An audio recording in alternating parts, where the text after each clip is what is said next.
በሕይወትህ ሁሉ ነገር የተዘበራረቀ፣ በሩ የተቆለፈ፣ ጥረትህ ሁሉ እንደ ጉንበናው የጠፋ እየመሰለህ ነው?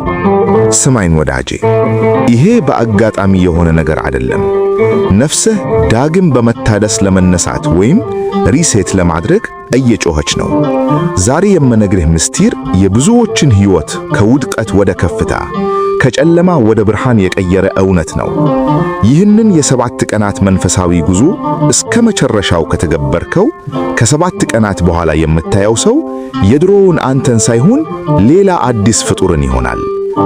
ፋታ እንድናገኝ በማትፈልገው ዓለም ብንከበብም ወደድንም ጠላን ሁላችንም በሕይወታችን ቆም ብለን ራሳችንን የምናይበት ጊዜ ያስፈልገናል።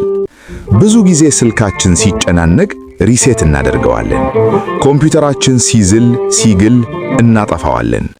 ታዲያ ከነዚህ ቁሶች በላይ ለከበረችው ውድ ነፍስህ ለምን ይህን ረፍት አታደርግላትም?